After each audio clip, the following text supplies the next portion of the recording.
ومن أعرض عن ذكري فإن له معيشة ضنكا۔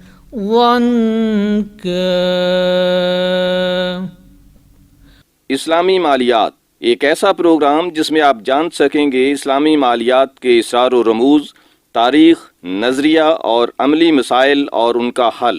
اسلامی مالیات جناب محمد ایوب کے ساتھ،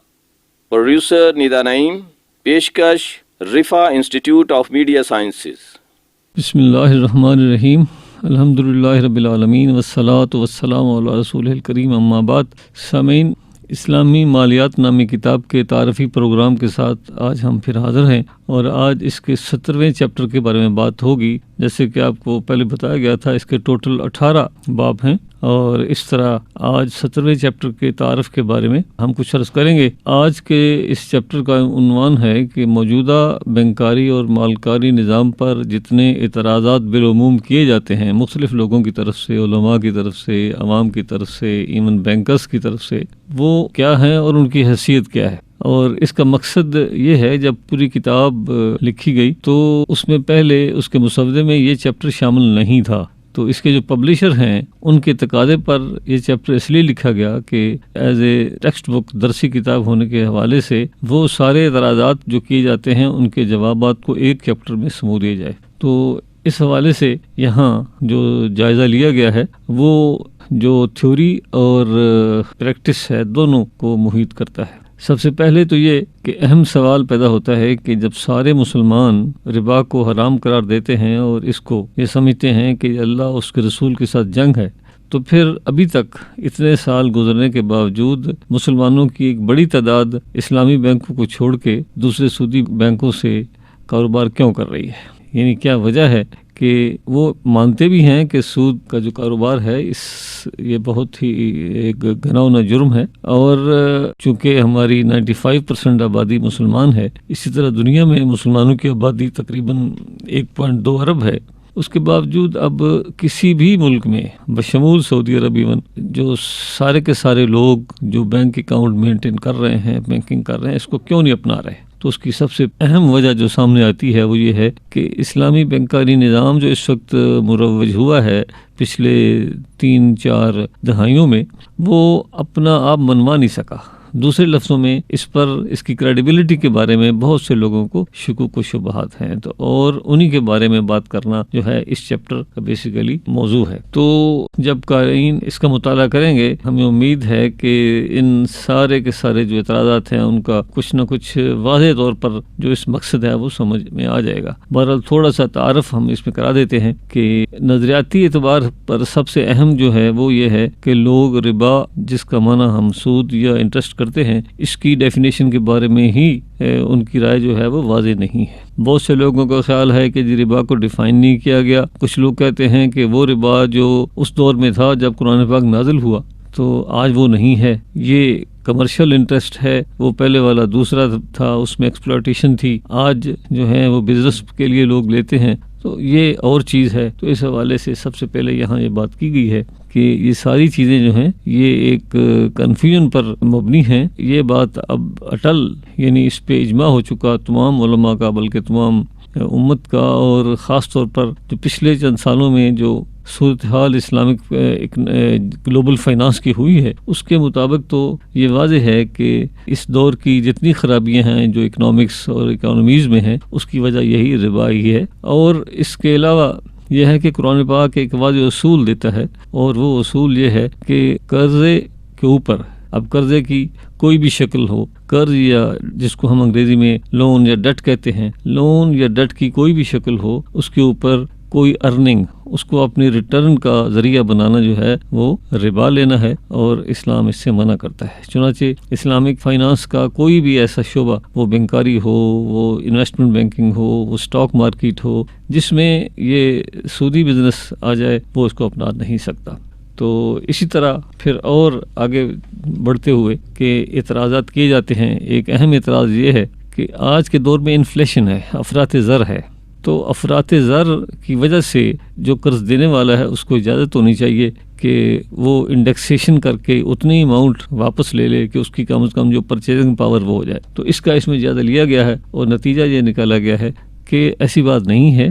بنیادی طور پر قرض دینا ایک ایسا عمل ہے کہ جس میں دینے والا دوسرے پر ایک احسان کر رہا ہوتا ہے اور اس کے مطابق قرض کو بطور کاروبار ایکسیپٹ کیا ہی نہیں گیا. اب ایک شخص جب احسان کرتا ہے تو احسان کا معاملہ احسان ہی رہنا چاہیے، احسان کو کاروبار سے خلط نہیں کرنا چاہیے. تو اس طرح جو نتیجہ یہ نکالا گیا ہے کہ آج کے دور میں بھی اگر قرضے لیے جائیں اور اس قرضے کی اماؤنٹ کی جو پرچیزنگ پاور کم بھی ہو جائے، پھر بھی قرض دینے والے کو یہ حق نہیں پہنچتا کہ وہ کہے جی کہ چونکہ میرے روپے کی ویلیو کم ہو گئی ہے اس لیے اب زیادہ دیں. اس کی ایک دلیل دی گئی ہے اور بہت سارے حوالے سے اس میں ثابت کیا گیا ہے. ایک اہم یہ ہے کہ جب انفلیشن ہوتی ہے یا کسی بھی جو کرنسی ہے اس کی ویلیو کم ہوتی ہے تو لازمی نہیں ہے جو میں نے ادھار یا لینڈ کی ہے اس کی کم ہو، بلکہ جو میری جیب میں ہے، جو میرے گھر ہے، جو میرے اپنے پاس ہے، اس کی ویلیو بھی تو کم ہوگی. تو اب اس کا مطلب یہ ہوا کہ جو میرے پاس پیسہ ہے، مجھے یہ خطرہ ہے کہ میں اس کو اگر اپنے پاس رکھوں گا تو اس کی ویلیو کم ہوگی تو میں کسی کو دے دوں. اور یہی چیز جو ہے یہ اسلام میں منع ہے کہ قرض کو یا لینڈنگ کو اپنے انکم کا ذریعہ بنانا یا اس پر کچھ رعایت حاصل کرنا جو ہے یہی سود ہے. تو اس طرح یہ چیز واضح کی گئی ہے کہ انڈیکسیشن جو ہے یہ بھی کوئی بڑا ایشو ہے، بہت اہم ایشو تھا کسی دور میں، آج کل نہیں ہے. لیٹن امریکن کنٹری میں اس کو اپنایا گیا، لیکن اس کا نتیجہ یہ ہوا کہ وہ انفلیشن جو پہلے 15-20% تھی وہ 2000% تک پہنچ گئی. اور ہر شخص جو ہے وہ اسی چکر میں ہے کہ کل آنے والے کل میں وہ اس کی چیزوں کی قیمت کیا ہوگی اور اس کو کیا پے کرنا پڑے گا، کیا وہ اس کو ملے گا. تو اس سے نیکسٹ جو اعتراضات جن کا جواب دیا گیا ہے ان کا تعلق بنیادی طور پر جتنے تھیوریٹیکل ایشوز ہیں وہ سارے اس میں ڈسکس کیے گئے ہیں. اور اس میں سے ایک اہم جو ہے وہ یہ ہے کہ آیا اسلامک فائنانس اس وقت جو ہے جو موڈز جو استعمال ہو رہے ہیں ان کی حیثیت کیا ہے. اس حوالے سے ایک اہم بات جو اس میں کوشش کی گئی ہے سمجھانے کی وہ یہ ہے کہ ریئل موڈز جو ہیں وہ شرکہ پر بیس کرتے ہیں، یہ مشارکہ اور مضاربہ ہے. یہ ایسے موڈز ہیں جو اسلام کا جو ڈسٹریبیوٹیو جسٹس کا نظام ہے اس کے مقاصد کو حاصل کرنے کے لیے اہم ہیں. لیکن یہ ضروری نہیں ہے کہ بینکاری کے سارے معاملات کو مشارکہ اور مضاربہ پر ہی سوار کیا جائے، بلکہ بعض صورتوں میں ممکن نہیں ہے. مثال کے طور پر اگر ایک شخص چھوٹا کاروبار کر رہا ہے، وہ اپنی بریجنگ چاہتا ہے، ایک ہفتے کے لیے، ایک مہینے کے لیے کچھ فائنانس چاہتا ہے، تو اس کو صاف ظاہر ہم بے کے ذریعے یا لیز کے ذریعے ہم فائنانس کر سکتے ہیں اور اس میں جو شرکہ کا استعمال وہ کم ہوگا. تو یہ تو ہوا کہ پاسبلٹی کا. دوسرا ایک اہم ایشو یہ ہے کہ بینکوں کے لیے ممکن نہیں رہا اس وقت جو صورتحال ہے کہ وہ سارے معاملات میں یا جو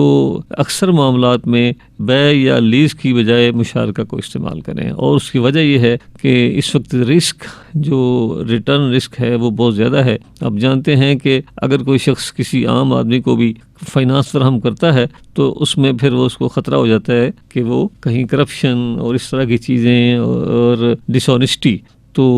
بینک چونکہ پبلک کا جو سرمایہ ہے اس کو استعمال کر رہے ہیں اور ان کی ذمہ داری ہے کہ اس کو اس جگہ پہ لگائیں جہاں ان کو خواہ کا لاس نہ ہو. تو آج آپ جانتے ہیں، سارے اس سے واقف ہیں، اگر بینک اپنا پیسہ بغیر سوچے سمجھے کچھ لوگوں کو اس بات پر دے دیں کہ اس سے جی پارٹنرشپ ہوگی اور مشارکہ ہوگی، تو آج کے حالات کے سے یہ خطرہ ہے کہ ان میں سے اکثر جو کاروبار ہوں گے ان کو نقصان ہوگا. تو اس لیے اب بینک جو ہیں وہ اس وقت جو کر رہے ہیں وہ زیادہ مرابحہ، سلم یا لیز یعنی اجارہ وغیرہ پر کاروبار کر رہے ہیں اور شرکہ کا استعمال جو ہے وہ کم ہے. البتہ یہ یاد رہے کہ ڈپازٹس لینے کے لیے جو اصل بنیاد ہے وہ شرکہ ہی ہے، مضاربہ ہی ہے. تو اس طرح اس سائڈ میں یعنی ڈپازٹ کے حوالے سے تو ڈپازٹ یعنی مضاربہ کا استعمال ہی ہو رہا ہے اور یہ ایک بہرحال اچھی بات ہے، اگرچہ اس میں بہت ساری خرابیاں بھی ہیں. اب یہ بینکوں پر ڈیپینڈ کرتا ہے کہ اس کو کس طرح وہ حل کریں اور لوگوں کے جو اعتماد کو بحال کریں. اس حوالے سے یہ کوشش کی گئی ہے کہ اب جب ہم آگے چلتے ہیں اس میں بہت سارے مسائل پیدا ہوتے ہیں. ایک مسئلہ آتا ہے کہ لیٹ پیمنٹ کا، تو لیٹ پیمنٹ کا کیا کیا جائے؟ تو اس میں لوگ اعتراض کرتے ہیں کہ صورتحال یہ ہے کہ اگر میں نے پے کرنا ہے تو جب تک مجھے یہ پتہ نہ ہو کہ فلان ڈیٹ تک پے کروں گا تو ٹھیک ہے، ورنہ اس پر فائن لگ جائے گا۔ اکثر لوگ پے نہیں کرتے، تو اس کو مد نظر رکھتے ہوئے علماء نے بینکوں کو الاؤ کیا ہے کہ وہ پینلٹی لگائیں، لیکن وہ پینلٹی جو ہے وہ چیریٹی میں جائے، بینکوں کی انکم نہ بنے۔ یہ اس لیے کہا گیا ہے تاکہ اگر وہ بینکوں کی انکم بنے گی تو یہ پھر ربا کی ایک شکل بن جائے گی۔ تو اسی طرح ایک اور بہت اہم اعتراض جو ہے وہ کیا جاتا ہے، وہ یہ ہے کہ اس وقت جو بینکاری ہو رہی ہے، خواہ جس مجبوری سے بھی ہو رہی ہے، یعنی ہم کہتے ہیں کہ مشارکہ ہو نہیں سکتا، تو اس لیے اکثر مرابحہ کر رہے ہیں لوگ، تو اس سے امپیکٹ کیا ہوگا؟ الٹیمیٹلی جو شرح بینکوں کی ہے، سودی بینکوں کی، وہی منافع کی شرح جو ہے وہ دوسرے بینکوں کی ہے، تو سوسائٹی میں یا اکانومی میں اس کا امپیکٹ کیا ہوگا؟ اس حوالے سے اس میں کتاب میں ذکر کیا گیا ہے کہ یہ واقعی اہم ایک کنسرن ہے اور اس پر بینکوں کو توجہ دینی چاہیے، اور ایک اہم ایشو اس میں یہ ہے کہ بینک انڈیویجولی نہیں بلکہ اوور آل اس میں اسٹیٹ کا رول ہے، اس میں پبلک کا رول ہے، اور بینکوں کو سب کو مل کے اس کی طرف بڑھنا چاہیے۔ اور الٹیمیٹلی جو مقصد تھا اسلامی بینکاری کا وہ یہی تھا کہ وہ جو اسلام کا سوشو اکنامک جسٹس ہے اس کو حل کیا جائے۔ اگر یہ مقصد حل نہ ہو تو پھر اس کا ظاہر ہے کوئی فائدہ نہیں۔ اس کے لیے سب سے اہم بات جو ہے وہ اس چیپٹر میں بینکوں سے بھی کہا گیا ہے کہ وہ جو بنیادی شرائط ہیں اسلام میں کاروبار کی وہ پوری کریں، یعنی سب سے اہم یہ ہے کہ اشیاء وہ خریدیں، ان کا رسک لیں اور پھر آگے بیچیں۔ اگر رسک آپ نہیں لیں گے تو اس پر جو پروفٹ آپ لیں گے وہ حرام ہوگا۔ اسی طرح لیز یعنی اجارہ کے جو اصول ہیں ان پر بھی عمل پیرا ہوں۔ پھر اس کے علاوہ جو لیکوڈیٹی مینجمنٹ ایک اہم ایشو جو ہے وہ کہ بینکوں کے پاس جو کیش یا لیکوڈ ایسٹ بچ جاتے ہیں اس کو کہاں پہ لگائیں۔ بینکوں کو یہ شکایت ہے کہ ان کے پاس ایسے موڈز نہیں ہیں جن پہ ان کو کیش ایسٹ لگ سکیں، اور وجہ اس کی یہ ہے کہ جس طرح سعودی بینک حکومتی تمسکات میں، گورنمنٹ سیکورٹیز میں پیسے لگاتے ہیں اور ان پر ان کو فکس پروفٹ ملتا ہے، اسلامک بینک ایسا نہیں کر سکتے۔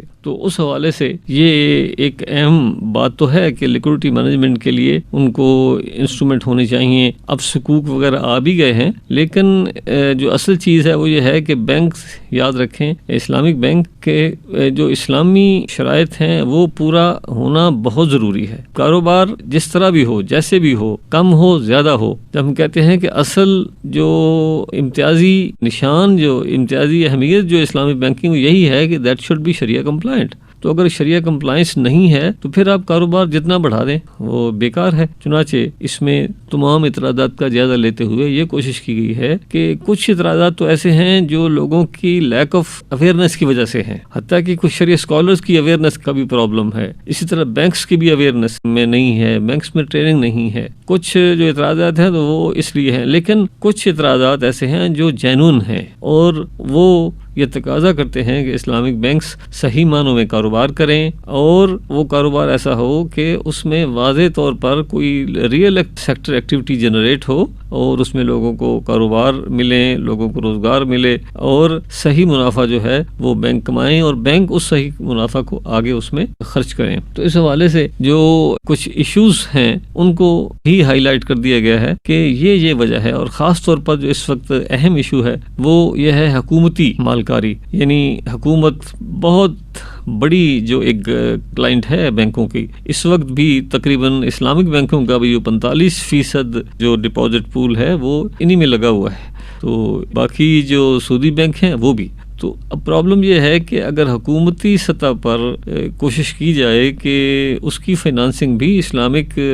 موڈز کے مطابق ہو تو اس سے جو ہمارا سفر ہے ٹوورڈز اسلامک فائنانس وہ آسان ہو جائے گا، بہتر اور جلدی اس میں ہوگا۔ لیکن اگر اس میں مالکاری ہے اس کو اگر ہم باہر رکھیں، الگ رکھیں اور صرف یہ کہیں کہ جی بینکوں کا اور جو بزنس کا جو کاروبار ہے وہ اسلامک ہو جائے تو یہاں بہت سارے مسائل ہیں۔ تو اس طرح اس چیپٹر میں کوشش کی گئی ہے کہ جتنے بنیادی اعتراضات کیے جاتے ہیں ان کا جائزہ لیا جائے اور اس کے بارے میں جو صحیح اس کی ایک رائے بنتی ہے اس کو واضح کیا جائے تاکہ قارئین جو ہیں کتاب کے اس کی صورتحال کو سمجھ سکیں۔ اس کے ساتھ ہی ہم اجازت چاہتے ہیں، انشاءاللہ اگلے ہفتے پھر حاضر ہوں گے۔